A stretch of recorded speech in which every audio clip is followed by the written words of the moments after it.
Now from Atlanta News First Plus, this is Sports Tonight. What's up, guys? Emily Gagnon here, along with the one and only Ellie Parker. We are kicking our week off together, Ellie. Yes. It was the holiday yesterday. I was in Athens, so I was working. However, I wasn't in the building. You were off. Yes, I was off. And before we start talking about sports, we're going to talk about Dragon Con. Yes. It was this my past favorite time of weekend. year. Ellie was super, super excited about it. Yes. Best part about it, tell me. Just seeing all the cool different cosplays that people do. Dragon Con's really like the best people watching event in the country. This is insane. You just see so many different people in so many different costumes, so many different, pieces of media get represented, and it's all just really fun. I like being around people. Yeah. What can I say? So can you tell me the best costume, or is that not allowed? I don't know. It's kind of obscure. Okay. It's kind of obscure. Just It's a character from the TV show Recess. Oh, I don't even know what that is. But I have no clue what Recess See, is. this is what. I know. I'm trash. When it comes to these things, I'm trash. I asked Ellie, because for me, Dragon Con, I've never been. I don't know much about it, but I think it's a costume thingy. And It's I was a like, nerd so what convention. did you wear? And she said I wore a T-shirt. I wore a T-shirt. Like a my special name, T-shirt. my name is Ellie for a very particular reason. I am a transgender woman. I like The Last of Us games.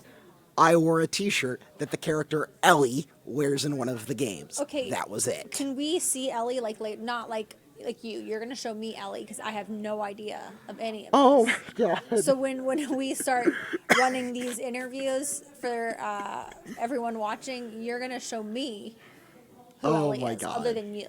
But let's get to Georgia Tech.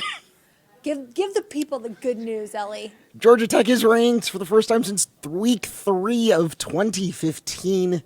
Slipped in at number 23 on this week's poll after beating Florida State and Georgia State in back-to-back weeks.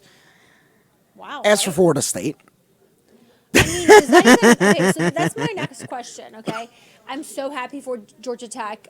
You can tell Brent Key really, it matters to him, just like it matters to Kirby Smart. Both, I've compared them before, and I'll keep comparing them. Both are alumni of their respective programs. They both played at their respective programs. It means something to them, okay? Which is why they win.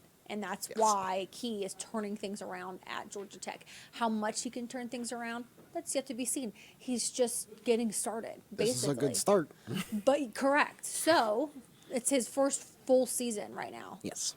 As head coach and not interim to head coach. And so we will truly begin to understand what he can do, and he'll be able to recruit and do all these things. And he's already left a mark. I mean, I'm telling you right now, he's already starting to recruit better players than the coaches before him. So we'll see how he can build this thing.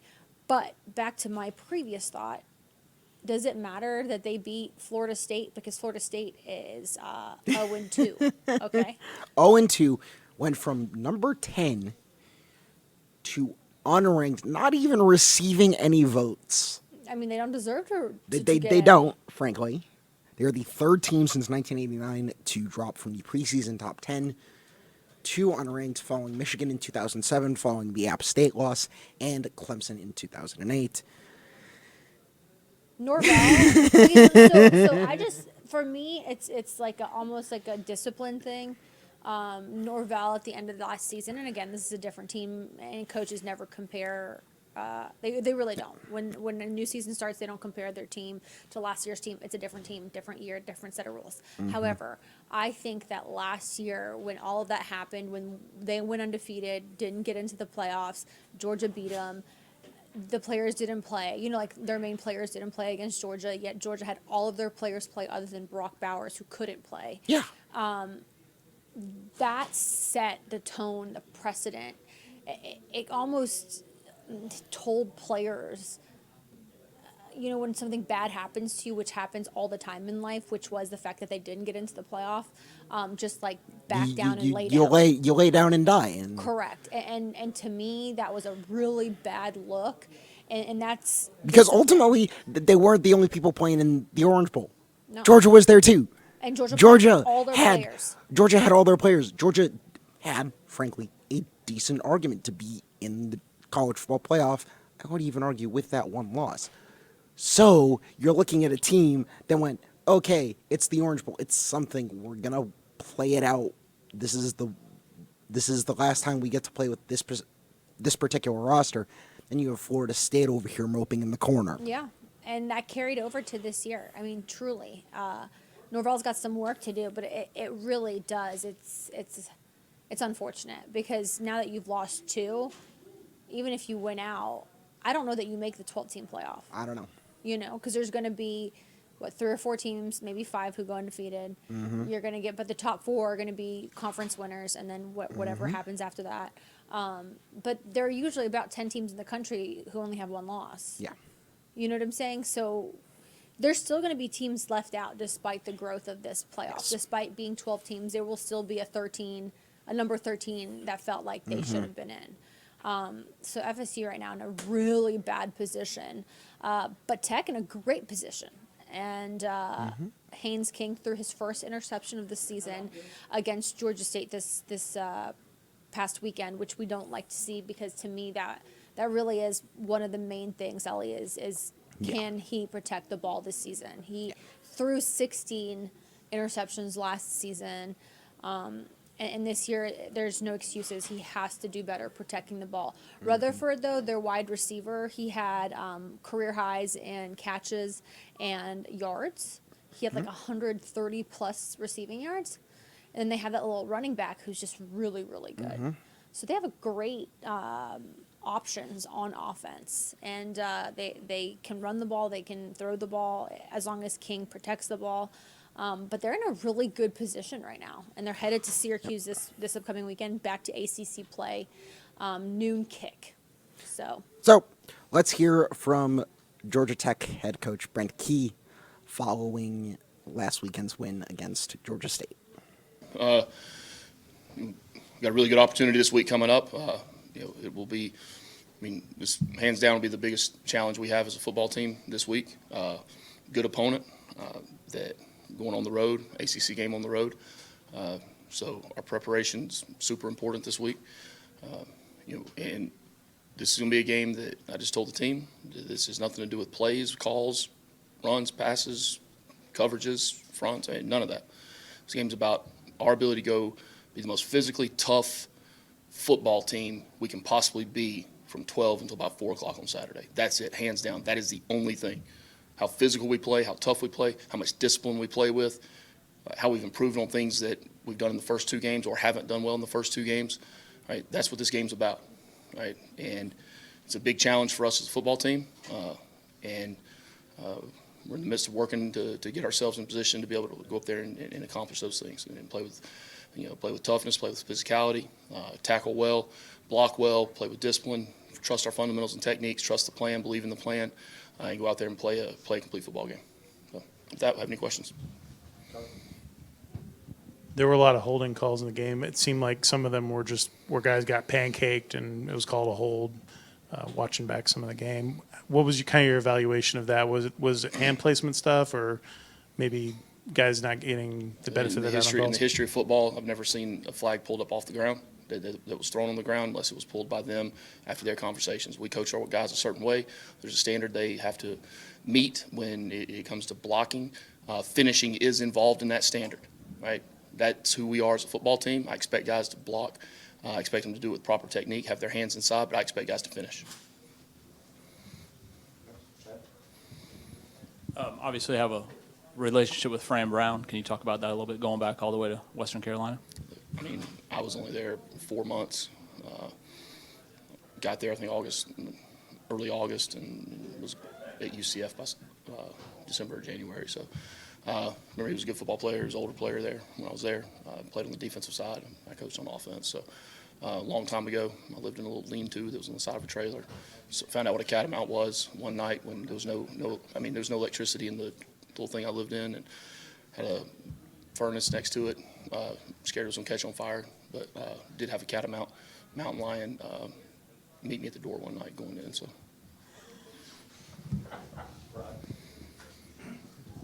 You have a lot of different weapons on offense. Do you see the the tight end position evolving into, one of those options now? It has been. They've got, how many catches do they have?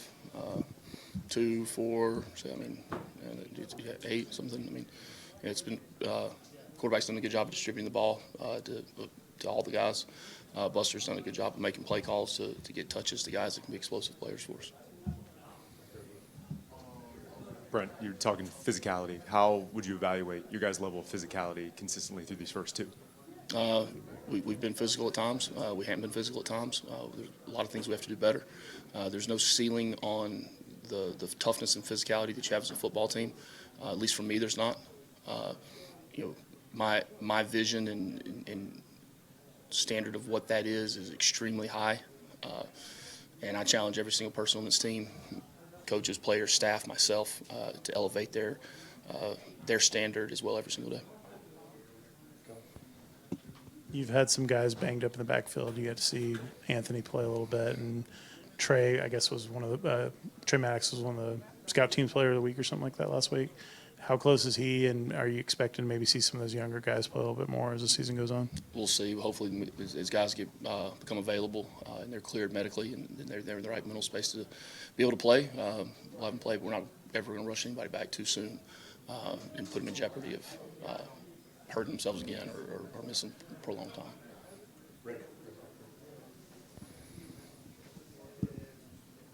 Coach, it's I guess 2 firsts this week. It's your first chance to play a game after watching current game film of an opponent, and also your first true road game, which I know is weird since you guys went to Ireland, but it is a road matchup.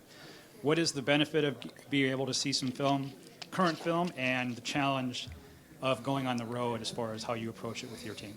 Well, I mean, there's knowns and there's unknowns. You have things to look at schematically. Look, there's not one thing that Georgia State knows that they've seen on us, they were able to expose on us. Same with Florida State that Syracuse does not know. They're going to know all the same information about us that the previous team does, all right, regardless of how that information is viewed. And for us, we've got to be able to watch the tape. But again, I mean, it's one game of film. So you expect multiples to add up as the season goes on. And you have to be prepared. But that's what I said. It isn't about scheme and plays and calls. It's about us being able to go out and be the most physical football team, play controlled, have controlled aggression, which turns into discipline across the field. That's what we've got to be able to do this in a hostile environment on the road. Ken?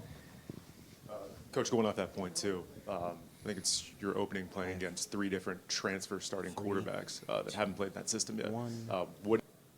Alrighty, Brent Key, after 2 wins, starting the season 2-0, now ranked. So let's get it. Mm-hmm. Can't talk about Georgia Tech without talking about Georgia. Nope.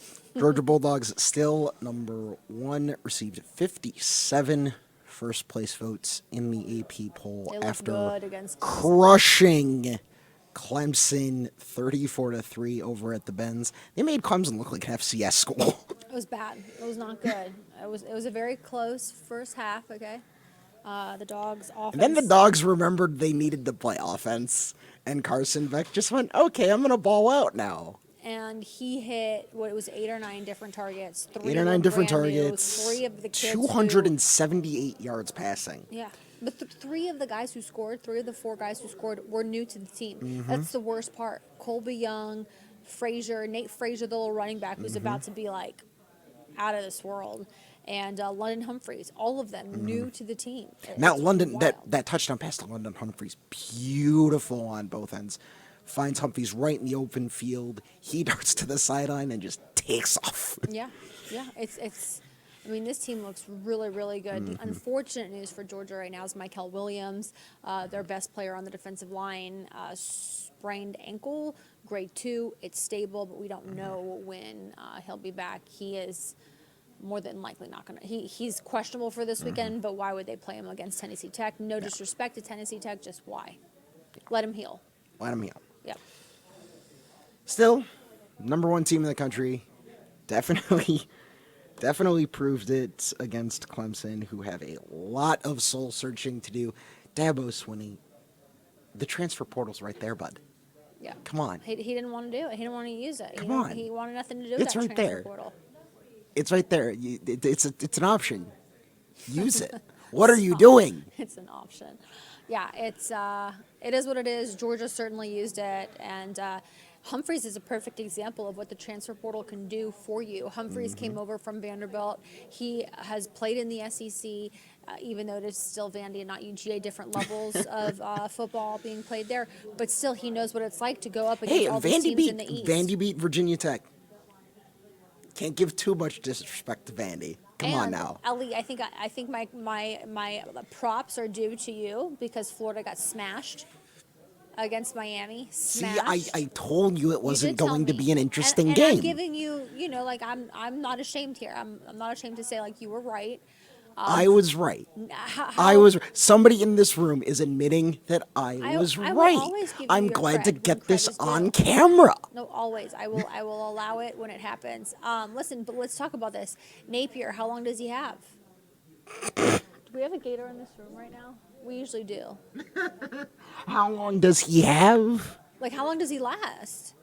I mean, seriously. If this continues, he barely makes it. He what I'm might saying, not like- make it to a bowl game because they might not get 6 wins. Well, no, it's not even that. It's like Lee Smith, who comes on the show every once in a while, our sports photographer producer, said like, I don't even think he'll make it through the season. No.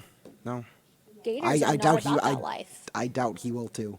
I don't like a college football world where some of the best teams don't play well. And like, because growing up, Ellie, you have to understand like Texas, USC, Florida, Miami, all Yes. these teams were so good.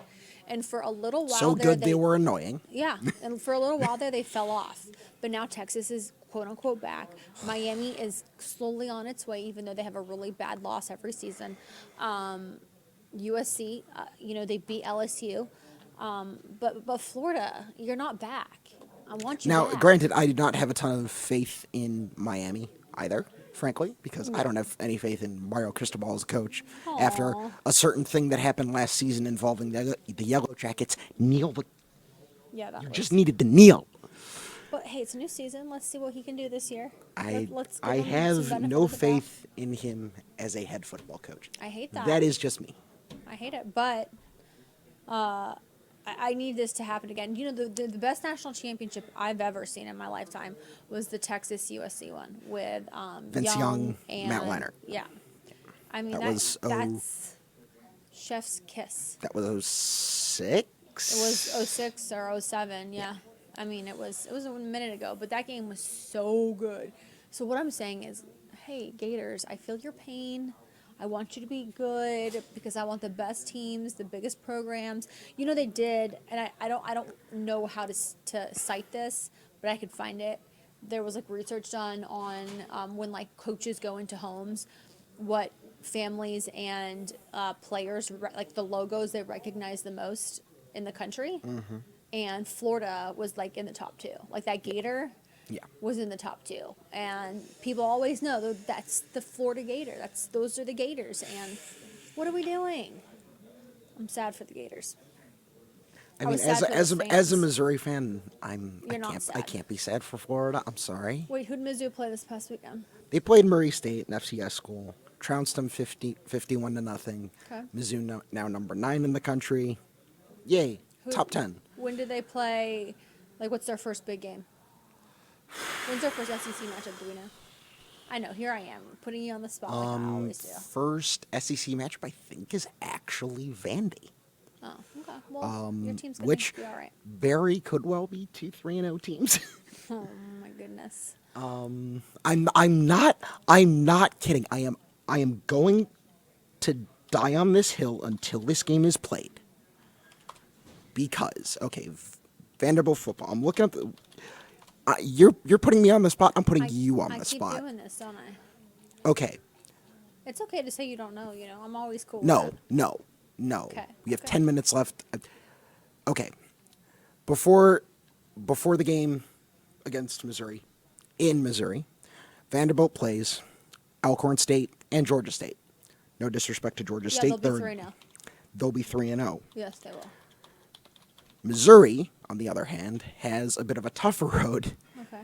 because they play Boston College, who just showed that they can step to very good teams.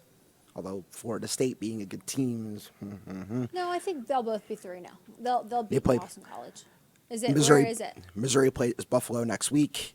Boston College after that. Then Vandy goes to Missouri. Yeah, but on September BC is 21st. in Missouri. BC is in Missouri as well. Yes. Yeah, I like that. I like two So 3-0 could teams. very well be 2 3-0 teams. I I like don't that. think Vandy's going to be ranked, No, but no, they haven't. Those teams. No disrespect. to there those teams, is but a you can't. non-zero chance that Vanderbilt makes a bowl game this season, because if they go 3-0 against Virginia Tech, Alcorn State, and Georgia State, you got Ball State, you got South Carolina, you got Auburn, you got Kentucky, you got maybe LSU, even though it's a night game in Death Valley. After how they looked at USC. What they're beating LSU's beating Vandy. There's no there's no question there. That game was so close. It was right down to the wire.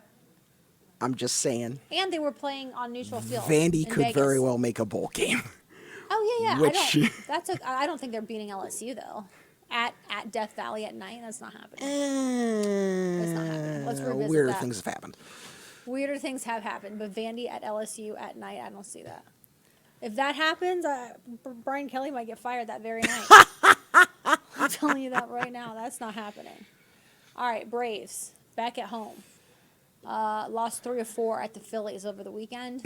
There goes the division. Well, I just want to talk about this real quick. We so the Mets are half a game back from the Braves for second place in the NL East, but better yet, half a game back from the wild card. I said it very eloquently at 6 on TV. I said that the Braves are a half a game ahead of the Mets. However, what I wanted to say was the Mets are a half a game back from that wild card spot, because that's what TV stations in New York are saying right now. They're saying Mets win a little bit, and look at what happens. You're going to get number 2 right there in the NL East, and you're going to get the wild Yeah. card. And guess who's holding on to the third wild card spot in the NL? The Atlanta Braves. Oh my God. San Diego Padres 79-61, Arizona Diamondbacks 77-61, and the Braves holding on by a thread. Half a game? Half a game.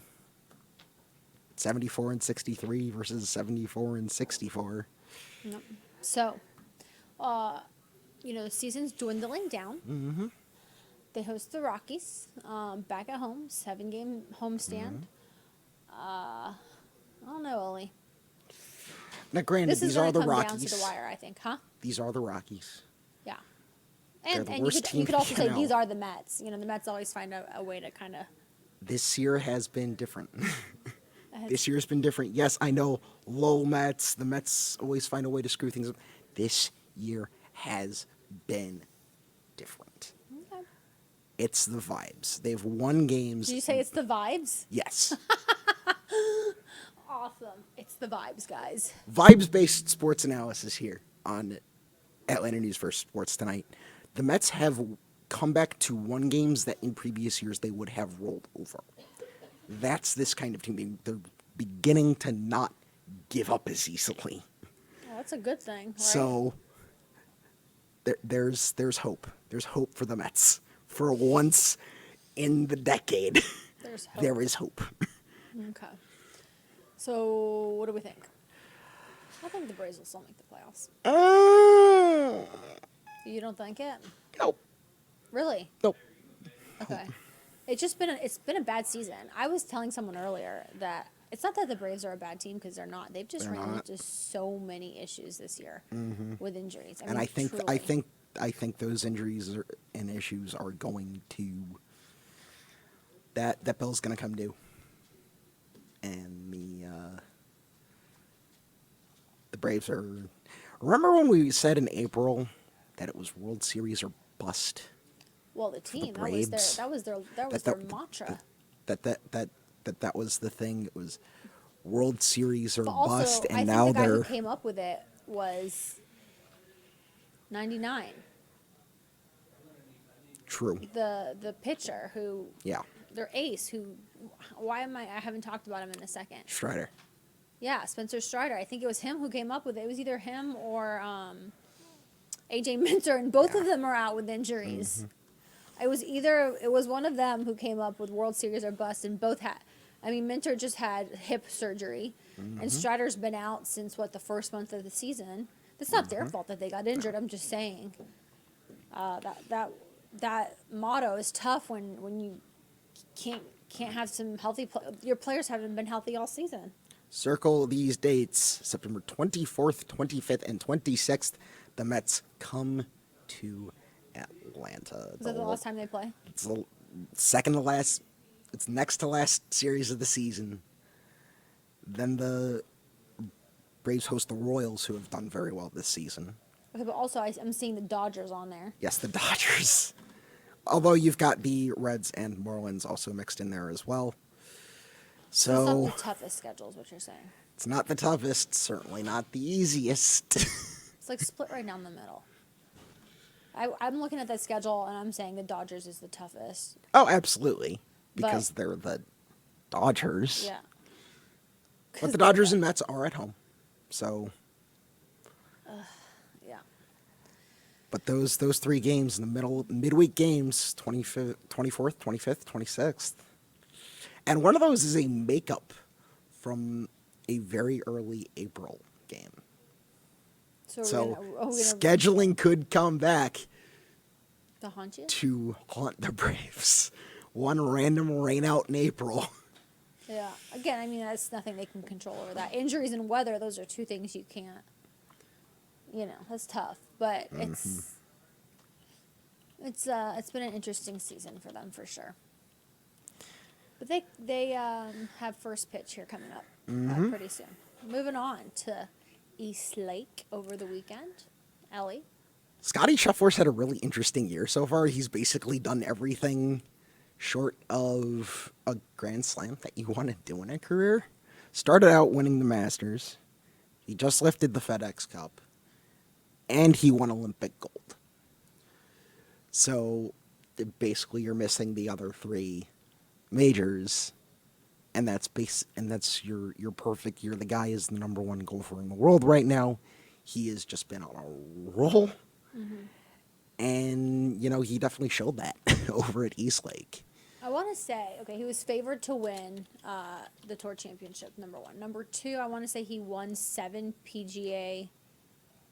I think he won 7 tournaments on the Yes. tour.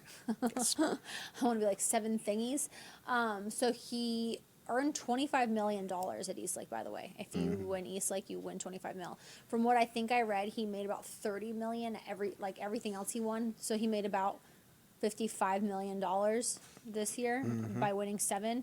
But the last guy to win 7 PGA Tour tournaments in one season was Tiger Woods, like in 2014 maybe. It's been a while, okay?